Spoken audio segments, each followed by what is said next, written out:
pleasant good morning to everyone out there in the listening audience, both locally, regionally, and internationally, on the internet, on the radio. Welcome to another featured program of Policing with You. I am Superintendent Francis. In the studio with me today, we have representatives from the Child Protection Services and representative from the Special Victims Unit here today. And we will be speaking about juveniles who come in conflict with the law and the role that each department play in this fight. Okay, welcome. Could we introduce ourselves? Hi, good morning. My name is Tanya Bell James. I am the case manager at the probation unit within the Ministry of Social Development. Hi, good morning. My name is Lawston Percival and I'm a child protection officer. Yes. Good morning, everyone. My name is Constable Amos Tittle, and I'm assigned to the Special Victims Unit. Yes. A pleasant good morning. My name is Constable Tashika Millington, and I'm assigned to the Special Victims Unit. Okay, beautiful. Thank you very much for taking time out and welcome to the program. Okay, we're going to jump straight into the questions. What is the role of the Special Victims Unit in the Royal St. Christopher and Nevis Police Force, and what kind of cases would that unit handle? The Special Victim Unit is the name of a specialized division within the Royal St. Christopher and Nevis Police Force. It was established in the year 2012. The unit was created because of the high increase of sexual, domestic, and juvenile cases. The detectives in the division typically investigate crimes involving sexual offenses or victims of non-sexual crimes, such as serious matters of domestic disputes under the Reports Against a Person Act, Chapter 4.21 of the revised edition of the Laws of the Federation, under the Criminal Law Amendment Act, Chapter 4.05, and the Domestic Violence Act, number 22 of 2014. Okay, so the department deals with a number of offenses. Most persons would already be aware with like offenses like rape, unlawful carnal knowledge, but in addition to that, we also deal with incest, buggery, wounding with intent, exposing your person in public. So just to break that down, you might have an adult male decides to show his private parts in public. That is what that would be referring to. So just to name a few, and in addition to that, we also deal with indecent assault. So for persons who don't have the requisite knowledge about what these offenses are, these information will be provided to you, and as we go further in the program, you'll become more aware of what they look like.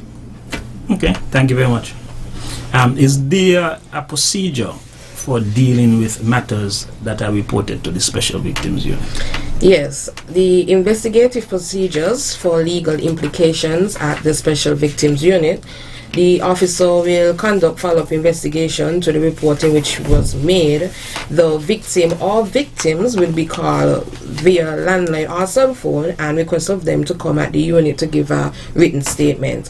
Then the investigating officer will detect the offense or offenses based on what the information which provided in the official statement. Then the investigator will continue their investigations and collect the necessary evidence that is needed to prove the offense in the matter. Then they will prefer a criminal charge upon the perpetrator and formulate a case file which will be forwarded to the Office of Director of Public Prosecution for case submission. Therefore, all persons who is involved in the matter will now await a trial which is set by the court. So, if any person wishes to make an application to receive a restraining order or injunction order, they are advised by the police to seek legal advice from their lawyer and have their lawyer make application to the Bastille Magistrate Court on their behalf. So, I don't know if everyone know the definition of a restraining order. So a restraining order is a temporary court order which is signed by a judge or magistrate which outlines directive that prohibits an individual from carrying out a particular action, especially approaching or contacting a specified person. Okay, thank you very much. Okay, that would lend to some other questions, but I don't want to go too far down that road. But in other words, if for some reason, to explain that in layman terms, if a female or an individual have somebody else troubling them unnecessarily all the time, yes, and they want it to stop, and they want to get a restraining order, they would contact their lawyer, yes, would make application to the court. Yes. Okay. Well, let's turn to the Child Protection Services. Can you give a brief synopsis of the role of the Child Protection Services? Okay, I often say that the Child Protection Services is like the police officer without the uniform. Because sometimes when you look at it, the role that we play, right, the procedures that we follow in matters of juvenile is basically the same thing, but when it comes to the Department Child Protection Services, we go much more in depth.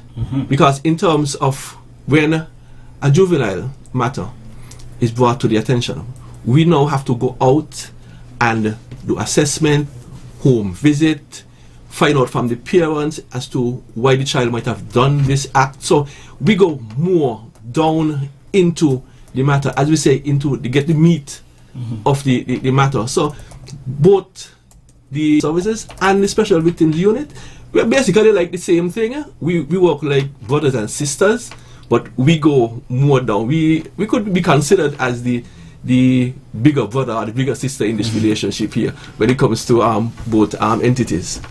Okay, so if I might add, the Child Protective Services, we consist of two units. We have the Child Care Unit and we have the Probation Unit. Okay. The Child Care Unit deals with matters of abuse, maltreatment, neglect, those stuff. The Probation Unit deals with specifically with children in conflict with the law. So our mandate is to deal with hand in hand with the police officers when a child commits an offense, and also when a child is basically the victim of an offense.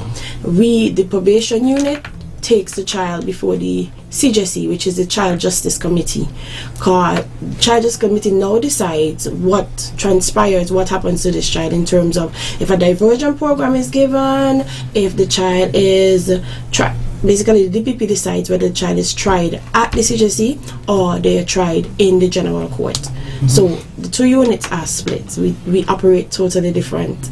And with the two units, that is where we holistically take care of children on all aspects. We protect them from the threats out there. We protect them from even the very the justice system. It has to be conducive to a child. The punishment must be conducive to a child. So that's the difference between the units. Okay, sounds like a lot of work. What role does the Child Protection Services play in situations where juveniles commit a criminal offense? Well, first of all, when a child commits a criminal offense, they can be apprehended by the police. However, the police has to inform the Probation Unit, and then we will take it from there. When they inform us, we go to the police station, we receive the document saying that the child was apprehended. The parent should be present at that time, and if the child is being released to the parent, a release form must be given. Within 24 to 48 hours, the Probation Unit has to do an assessment of the child. This includes background information, family, school, any social activities the child might be involved with. Even if it's possible to get a psych, we would try and get that information as well. It's compiled and then it is sent to the Child Justice Committee, the DPP, the Child Justice Committee, the DPP, and the officer who is taking the child in front of the CJC, or the DPP who is taking the child in front of the court. Basically, we do the procedure. We work as the court officers for children in conflict with the law. And you said 24 to 48 hours? 24 to 48 so hours. Turn time. It should be done. The assessment should be done because basically the child is giving us most of the information we need. The child can tell us where they live, who the parents are, what school they go to. If we want any more in-depth, the magistrate or the judge would request that information, but that would be requested in court. But initially we do a summary of all the information and we put it together to present before the court. For the benefit of the listening audience and viewing audience, when we say child, what age range are we talking about? Juveniles, what age range? What is the age of a juvenile? Juvenile is under 18. Under 18. So basically, any just for benefit of the listening audience, under 18 we're dealing with. Okay, beautiful. To follow up, what reports are the most prevalent for Child Protection Services and the Special Victims Unit?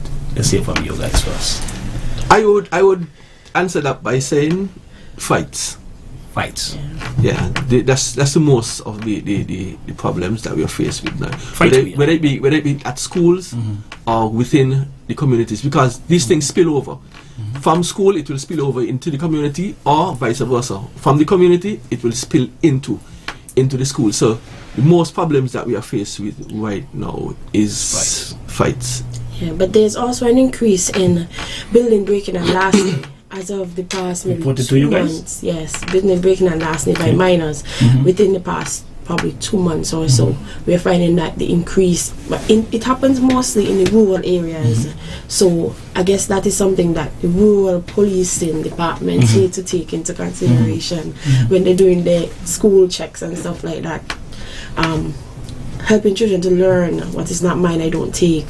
So from the Explorers Club end, that's something they might need to push on that end. Okay, beautiful. Let's say from the Special Victims Unit, what reports are most prevalent? Well, unfortunately, currently we are seeing an increase in sexual offences, especially those committed against minors. Okay. And I think that is cause for concern, not just for the police or the probation unit, but also for the community.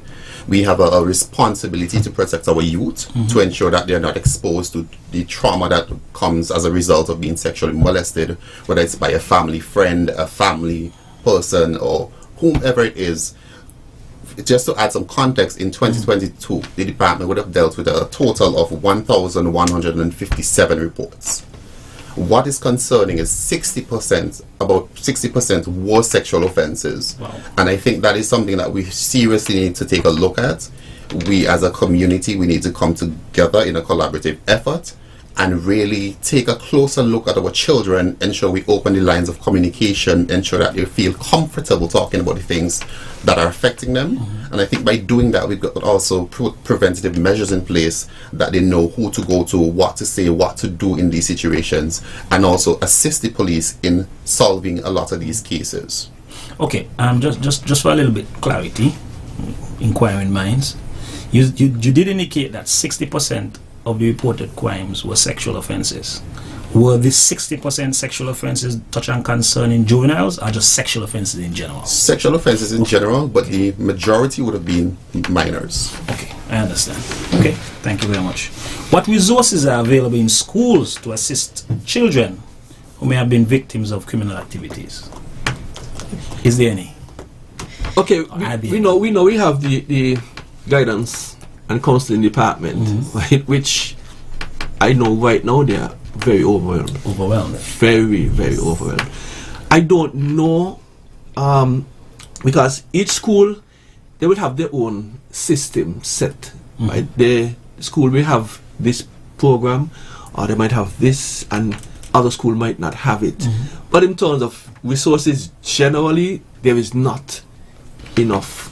I think what needs to happen is the Ministry of Education, in collaboration with other agencies, need to come together and formulate a plan, program to say, okay, we need this a part of the school to deal with these particular issues, or any issue that might pop up that is not something that the school would love, right? Deals with that particular issue.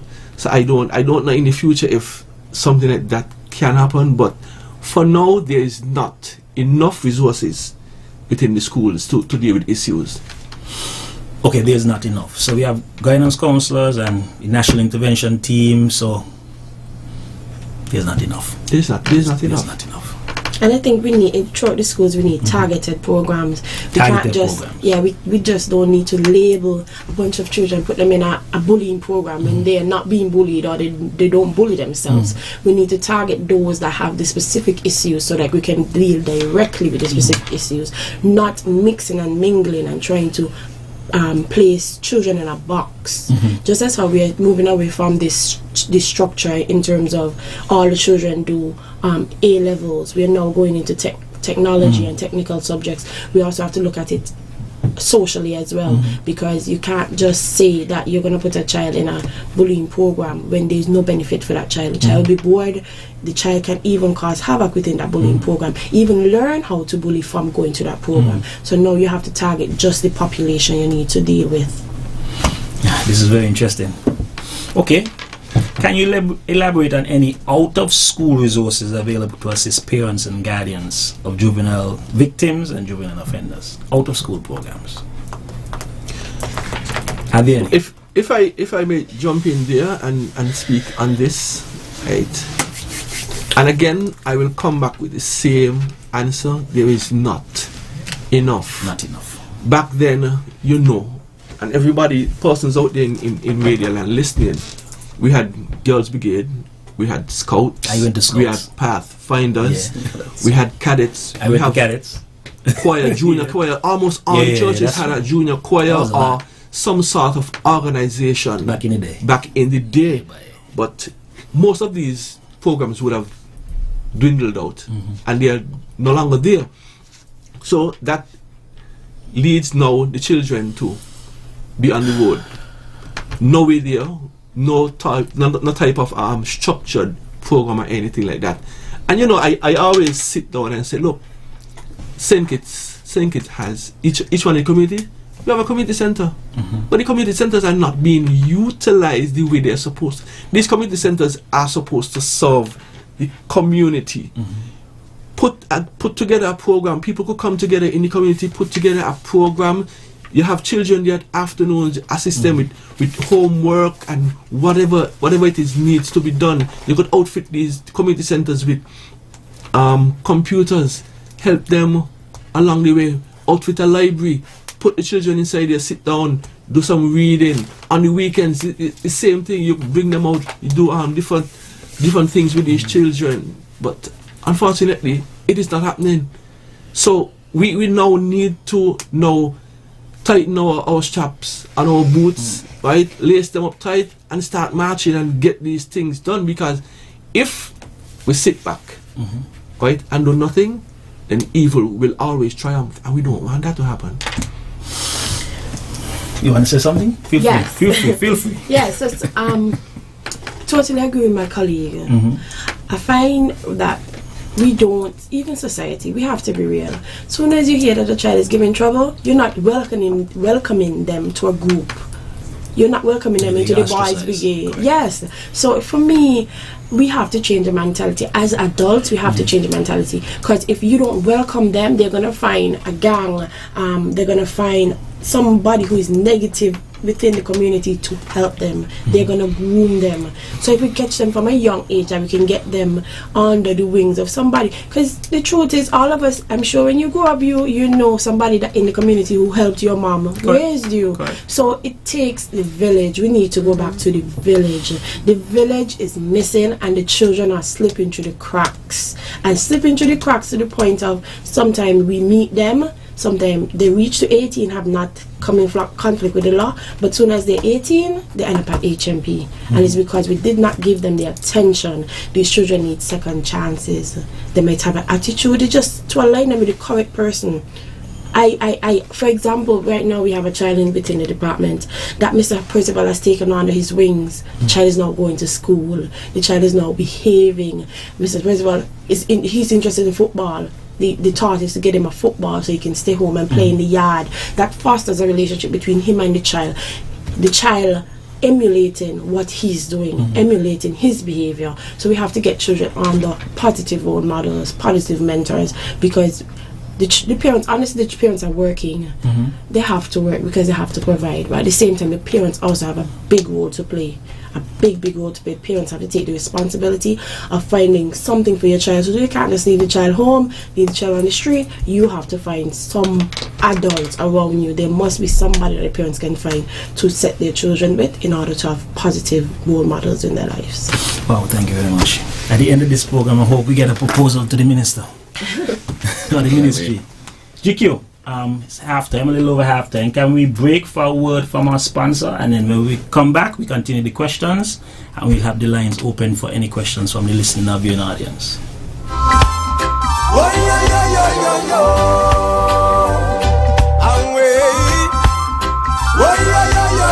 Looking for the best price on your third-party insurance? Well, look no more. The Insurance Company of the West Indies, ICWI, has the best protection at the best price with no deductible. Only at ICWI, third-party plus insurance features benefits include windscreen cover and accident forgiveness. What are you waiting for? Click now, icwi.com, or call 465-8753. Visit us today at 1 Seabird Rock in Bastille or Heritage Plaza, Main Street, Charlestown, Nevis. What has you so happy? My home internet just got upgraded, and I didn't even have to pay for it. What? Which network you have? Flow. Now I can get the fastest fiber internet in St. Kitts and Nevis for the lowest price. Fastest internet for the lowest price? What's the catch? No catch, my friend. 100 megabits per second for just $135 a month. With Flow, you truly get the best internet experience around. Switch to Flow for the fastest fiber internet at the lowest price. Visit a Flow store today. Conditions apply. Each day, we see how unpredictable life can be. So let Nagico Insurances help you prepare and safeguard what matters most. We provide solid coverage you can depend on, like life insurance to provide financial security for those you love, medical that covers dental, vision, and preventative care, and auto insurance with comprehensive coverage so you can drive with confidence. For all your insurance needs, visit us at Nagico.com. Nagico Insurances, fast, fair, and always there. CFBC Jenkins Limited Leadership Program presents Leaders Celebrating Leaders, a 10th anniversary celebration cocktail and award ceremony. May 27th at the Government House at 5:30 p.m. Admission is only $175 EC, and it's a black tie affair. You can get your tickets from Jenkins Limited at the corner of Swat and Keon Street, Bastille, 465-2385, or Plush Eatery, Keon Street, 663-3132. CFBC Jenkins Limited Leadership Program presents Leaders Celebrating Leaders, a 10th anniversary celebration cocktail and award ceremony. Proceeds in aid of Icons Park Extension.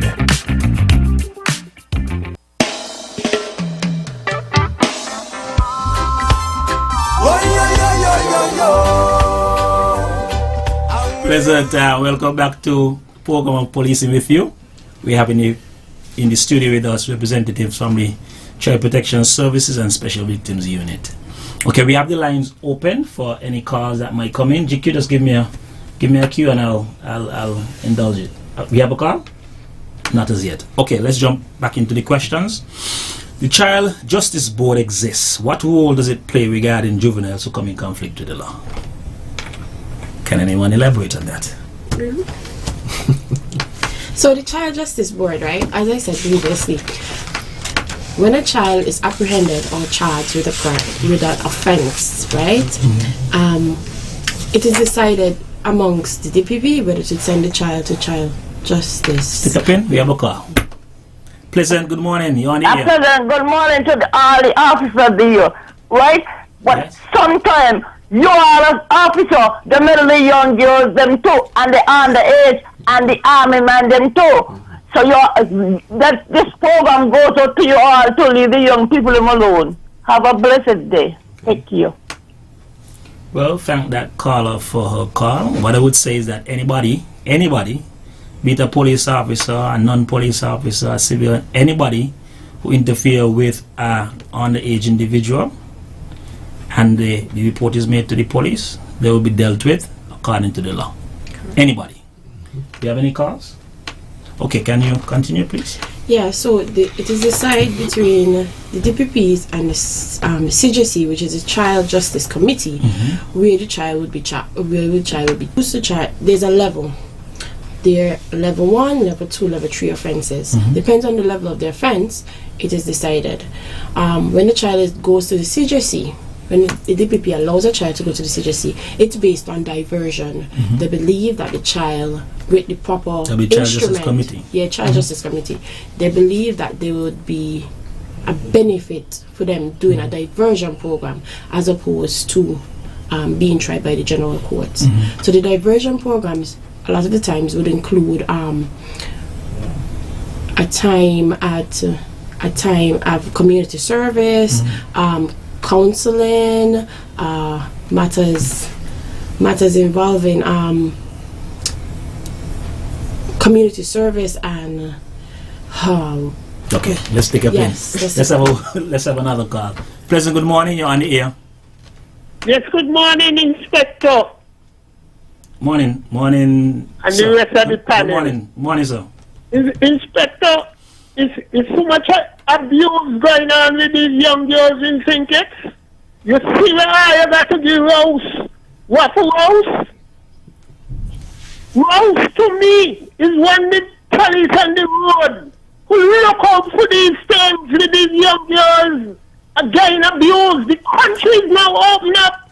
You got all kind of young men coming from different territories with the bad behavior and the experimenting it here, see daily on the road. And about one eye, you know, you don't get worse. You know why? You see this thing where you see police on the road, and you see bad things happening, especially youngsters being abused, and you see police. Look at that. They tell you go on the station. The station will come down to see a crime. This is the problem with that, Inspector. And you know the worst. We need police like Stafford, Leibod, Meredith, the guy there, the tall boy, Sidwell, the farmer commissioner said just gone the other day. You need youngsters in the force with that kind of attitude who could see it on the road and deal with it. We have some problem, you know. Real problem. And that young man who owns the office, I got to him.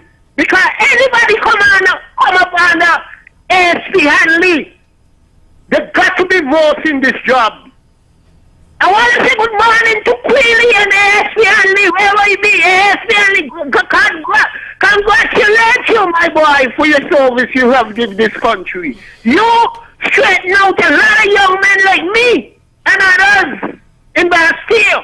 You understand? It ain't just about locking up and putting behind bars. You must be able to see these young boys falling through the crack and pull them aside, drive them over Port Zante, get them right over by the rocks, them and talk. And you see how much it's done. Anyway, I want to say this. Many times I don't Port Zante and Rose pick up young girls with big men, so we know still, you know. They play a big role in this thing. Right, so you have 30 seconds. You have another call? And Rose just intercepted. The first thing she got do is give me a mother number. And when she call up the factory, you could see them browsing. Maybe Rose said, give me that number. You know what? Come out the crowd. So you let me go here and deal with it. This is where we was. And the big man and the police, the commissioner, you have to give Rose a second look. The next one I want to talk about is the boy where they call him, you know. Mr. Manners, Mr. Manners. Very good police. You have to call back, Mr. Manners. We have 2 more calls. And this is Jam Down talking, eh? Yes, okay. Yes, sir. You'll have to call back. Thank you very much. You want to give others a chance? Yes, no problem. President, good morning. You're on the air. President, good morning to you, sir. How are you doing? Good morning, sir. I'm okay. Okay, excellent. I'm really enjoying this program this morning, and in relation to school children, juvenile, and everything in that ambit, I think there is a lot of attention have to pay to our young people in general, especially our school children. I think they have they think or feel that they have the audacity or the authority to behave however they please, whenever they choose, and it doesn't matter who is in their presence. And coming out of our schools across the Federation, basically across the Caribbean, our young people, they are losing it every day. They are losing it.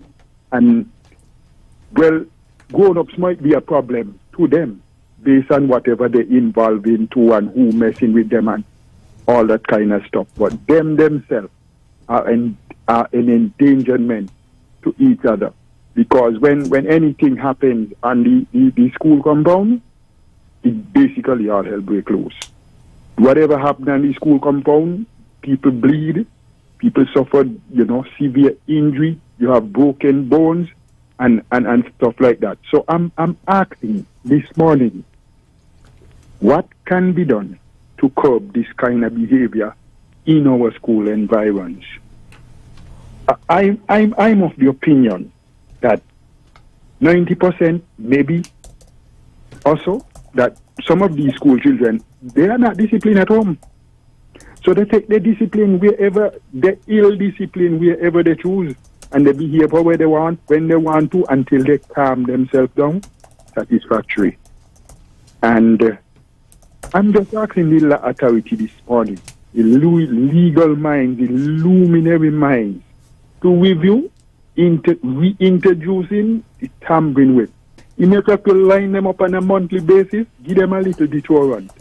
When they feel like they can injure people and feel like all is well, they have to be paying money for these injuries, deter them, wash them out. When they injure people, give them at least 24 lashes. This thing cannot be not among our young people. So when they leave school, who will they be injuring? The policemen? Other civic-minded people? I'm a victim of crime and violence. And, I feel the pain when our children going through these kind of trauma. It's just not right. So I'm just asking the legal minds to review reintroducing the tampering with. Because they're not disciplined at home. So take them to the station, even if you have to go down the school in the office and deal with them down there. 12 lashes, 24 lashes. Yes, sir, you have 30 seconds, sir. Okay, so that is just my contribution, and I just hope you get the gist of what I'm saying. Thank you, sir. Thank you very much, sir. You have any more calls? Pleasant good morning. You're on the air. Police in with you. Yes, good morning. I would like to ask a question. It's concerning about the incident at the Sandy Point High School with the girl stabbing the bag. What I don't understand, how come you alone lock up these children when they do these things? Because if it was an adult did that, they would have been locked up. And when children do these things, I think they need to be treated as an adult. Because it ain't like they don't know what they're doing. They know exactly what they are doing. Why should she be home and he in the hospital lying down? I think she should have been locked up. Okay, thanks for that question. That's an open investigation. However, the question is a relevant question and we'll address it. Any more calls? One more. Yes, police in with you. Pleasant good morning, on the air. Good morning to you, Inspector. Good morning to the host and the guests in the studio. The young lady, I am not sure if I remember the name was mentioned, and to Mr. Percival, who I know very well. Good morning. Morning, sir. Morning. These talk shows are very timely. They are like classrooms away from the school, educational in that matter. But of course, there are things that we see, know, understand, and we take the initiative to at least remedy them, correct them, and again, if that did happen, prevent them from happening again. However, most of the times, most of us who have those opportunities, who are responsible, whether indirectly or directly, never necessarily take the initiative. And I'm going to give you one example. If a man walks up to the street towards me and said, "Sir, I am hungry, I'm in need of food," maybe someone would look at him because of the way he looked, his appearance in the public, they would just walk away, shy him away. And if you walk away and heard that man fell down, the same man who came and asked you for food, you become responsible in some way because you, who could have taken the initiative and feed him, would have made a difference. I am saying this directly to Mr. Percival. He's a good man. He means well. Really do. I have had dealing with him. Very respectable person. Mannerism. And this guy, almost everything is good about him, I can say. But in one case, there is something that took place, I believe. Not that he rejected, he ignored, but did not take the initiative to do it. I personally came to Mr. Percival on 2 occasions and I tell him about a young man who parents was having problems with him. And I explained to him, A, he was in school at the time. He probably said something that I believe it was true. He would have then paid attention to that situation and the problem the parent is having. On occasion, again, I see him, I spoke to him. Maybe because of where the person lives in a rural area, maybe he didn't go, but offer no assistance. The young man is out of school now. Obviously, he haven't got in trouble yet. Let's hope he don't. But I am saying, what Mr. Percival said this morning is all true. He means well. But he didn't take the initiative to make a difference. And I would hope he continues to do what he said he's doing and does it as well as he should have done for the family or the parent who are having problems with their child before. We all gonna hear people say things and criticize, but sometimes they are constructive criticism, you know, and should not feel bad about it, accept what they say and try to better what it is you haven't done. In this case scenario, I hope what all you're saying on the radio, people listening to you all very much and understand, means that all you will do. And it is true. Most of what happens today in our society and young people in the school.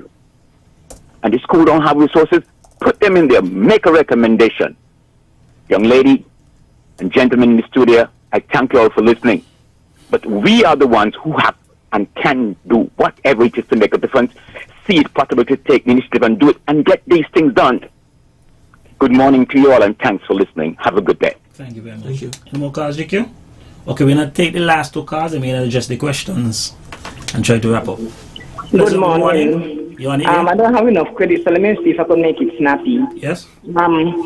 If you have a child a juvenile living with his father, the father is not treating the child good, and the child complaining to its mother. Every time you go to the mother on the weekend, because the father have it throughout the week, and on the weekend the mother will have the child, according to whatever they deal with.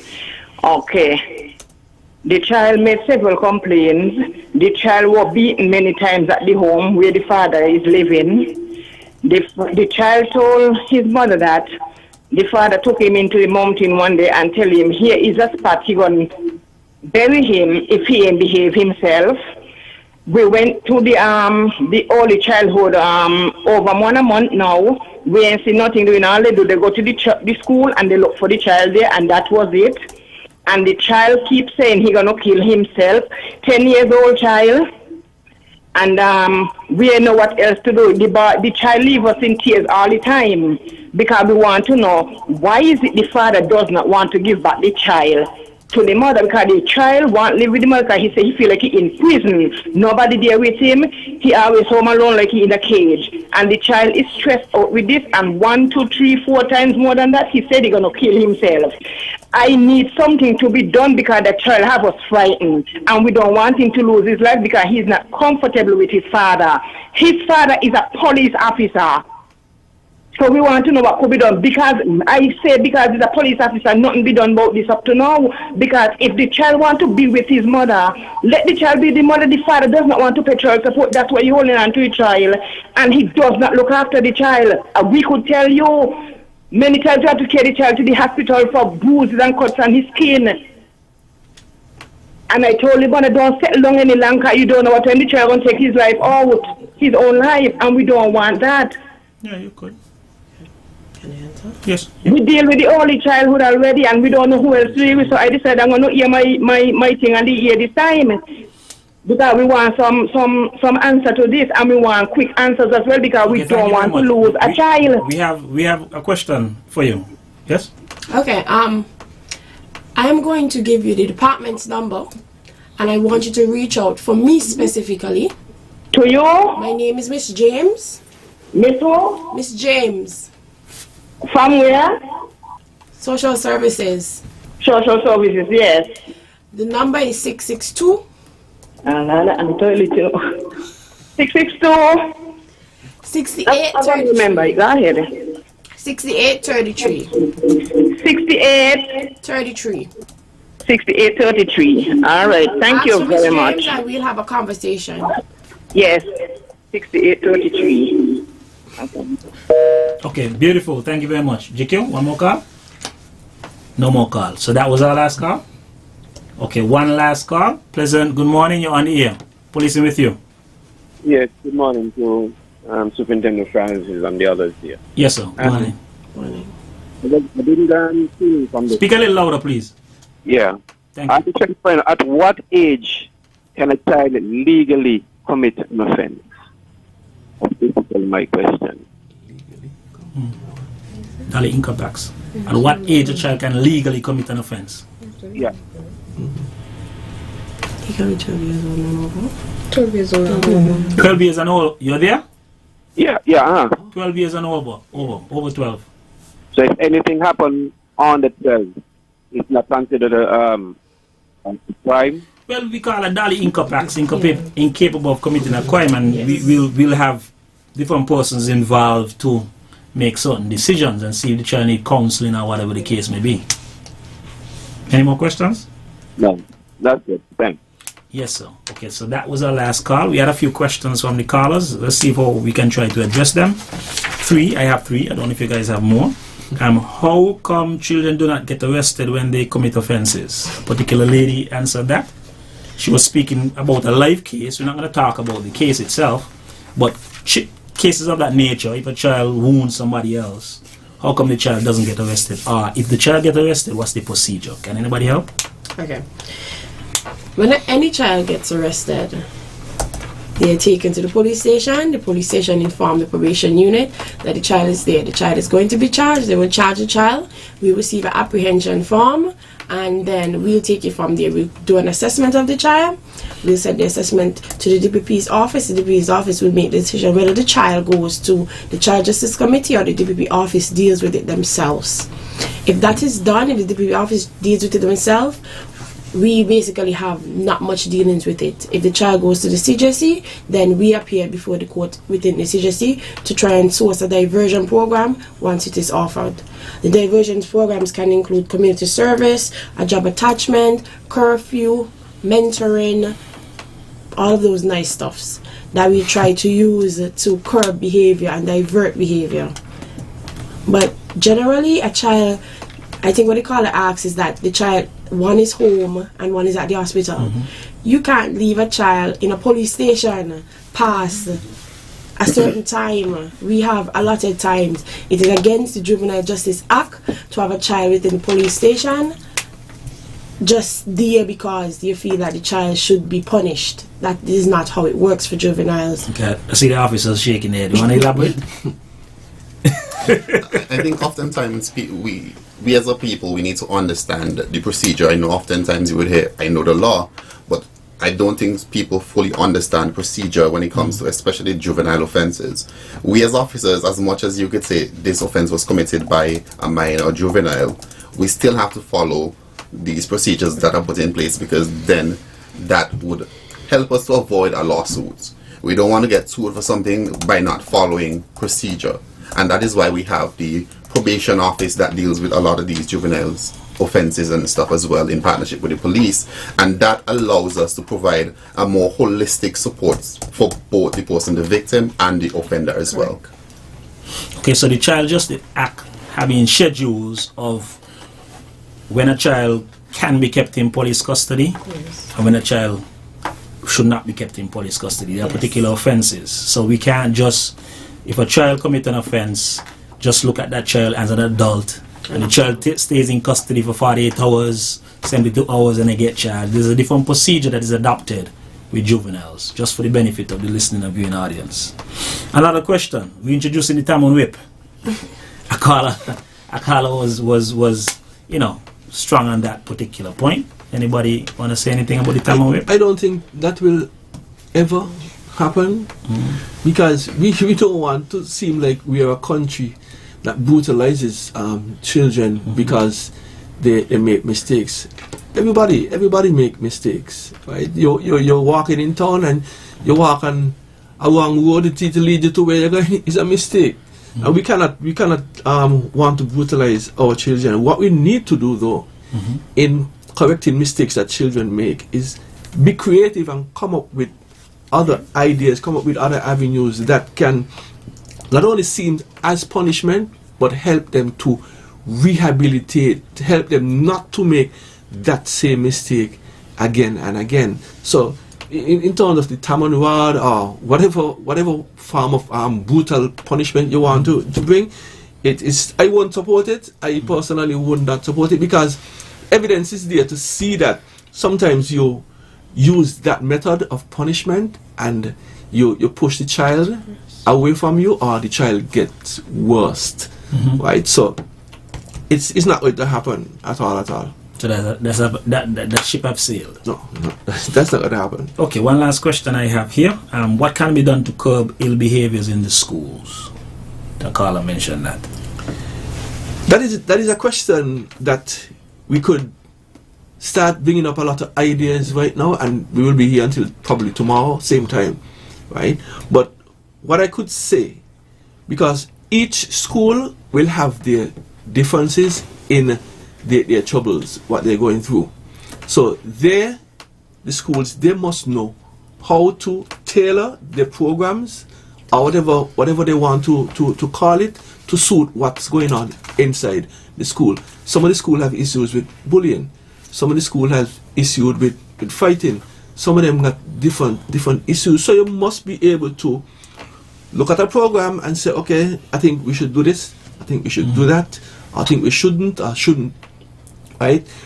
They have specific teachers in the schools who can decide, okay, let us use a particular sporting event to try and get to our children who give a lot of trouble in school, because somebody must have something that they're in love with. So use that. Or you could use music in your schools, right? You could use other programs. You could use the library. Give them other avenues to vent. Because sometimes when you sit down with these children and you speak to them, ask them, get them to open up, right? You'll find out, that's why he behaving so, that's why she behaving so. That's easy. And you fix that, and you see a turnaround right away. You must be able to get in the minds of the children. And then you don't have to be a counselor, you don't have to be a psychic reader or anything like that. All you have to do is know how to tailor, right, your approach to them, and you will get to see exactly where we go from here, your next step. I also find that we as adults, we put it on the children to act like us. Some of us don't know how to regulate our emotions. So how do you expect a 10-year-old who dealing with hormones and all these things, a 12-year-old who dealing with self-esteem issues, the hormones in the body, to regulate their emotions? We have to teach them how to regulate their emotions. Once we teach them how to regulate their emotions, it will assist in the anger, it will assist in the frustration, because they'll have the coping mechanism they need that they can function within the settings. This is very informative. We need tailored programs. Yes. Okay, I have one last question, and then we'll open the floor for wrap up. One last question for everyone. And what advice would you give to parents and guardians who are concerned with the possibility of their children violating the law or behaving badly, things of that nature? Any advice for the parents, guardians? I think first we have to understand that when it comes to you thinking that your child may get involved in bad behavior or anything of that sort, you have to remind yourself that you have to be intentional about your parenting style, because your children, they're looking at you and how you behave, how you interact with your spouse, your siblings, whomever may be living within that household and outside of that, and that is how they tailor their behavior as well. So if you do introspection and you say, okay, I have been doing what I'm supposed to be doing as a parent, I've been showing the standard of behavior that I would like my child to ultimately adopt, then great. If you're not doing that, then you have to look at, how am I communicating with my child? Do they feel comfortable coming to me about any issues they may be dealing with? And I think that is what causes a lot of the issues, because the parent does not take a personal approach in terms of understanding what their children are going through. They think their main responsibility is to go to work, bring money home, send the child to school. That is not it. It goes beyond that. Being a parent requires that you listen to the child, you observe their behavior patterns, so that if something is going wrong, you'd realize, hey, my child is not accustomed to looking at these things or speaking in this particular way. You could also seek out mentors early up in life, because I feel like oftentimes we wait until issues arises before we seek out solutions. So I think as a preventative measure, we could seek out mentors within the community. Maybe it could be somebody who's a nurse, a police officer, maybe somebody who has retired. There's so many amazing people within different communities that could assist your child. And I feel like when we seek out those resources, we could be able to prevent your child from getting to the point of getting into trouble. And if it's a case where they're already getting into trouble, we have to look at why they're getting into trouble. And then you seek out the other resources. You have probation, you have the police that could probably talk to your child, but you also have to take a personal approach or a responsibility step by step to really understand what is happening. And I think communication plays a big role in a lot of these things, because I don't think a lot of us had the type of parenting that we all wish we had great parents who listened and opened the lines of communication to talk about anything. And I think once we get to that point, we'll be able to prevent a lot of these cases. Children will feel that they can be children and not feel as if they have to become adults. I think that is something that we need to realize as well. What they could also do, I know for me, I was a cadet, and early up that would have helped me to, get disciplined and to get involved in volunteer groups. I think this is a great thing for children as well.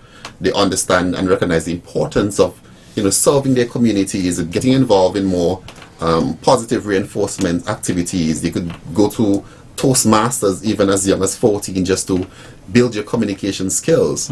So there's a lot that can be done, but I think first we have to start in the home, observe what you have been doing, what could have been one of the reasons for the child choosing to become ill-behaved, and then we could start looking at other solutions. But seek out mentors, seek out persons within your family who may be great examples that they could emulate, and we could go from there. Good example for parents. Anything from the CPS?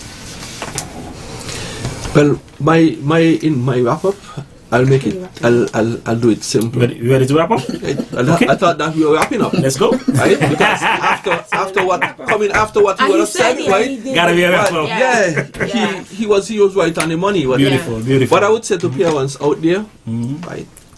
Once you have laid your foundation, right? Don't deviate from your floor plan. Don't deviate from your floor plan, because I realize parents wait until the children are 10, 11, 12, 13, 14 to start correcting. No, you can't. Set the foundation, and once you're building, you constantly don't deviate at all from the floor plan. Yeah, that's all for me. Okay. For me, I want to appeal to the parents. As the colleague from police would have said, build relationships, build proper communication channel so that you are aware of what's going on with your child. I would also say be present, know what's going on, know their friends, know who they hang with. Every now and again you drop into the schools and see what's going on, just because children even look forward to that. You don't just show up when they're in trouble. Show up just to say, I just came to see how your day is going. It goes a long way. I would also say ask for help, seek help as early as you need to. You see something that you don't think you can deal with, they're professionals. Seek help, because when we find things at the early, just like when you're sick or you get cancer, if you find it early, the possibility of treating it is greater than you leaving it linger for a while. Also, don't give up. We are throwing up our hands on our young people. We cannot give up. From the time a mother says, I can't go with, you already release something in the atmosphere that says to the child and to the evil around the child that, look, she has nobody, he has nobody now, so you can take over. The child hearing said that, the child would feed on that as well. Mommy can't go with me, do what I want, mommy ain't gonna do nothing. We cannot give up. We cannot say we throw up our hands, we can't throw in the towel. Parents, be present. And that's it for me. Beautiful.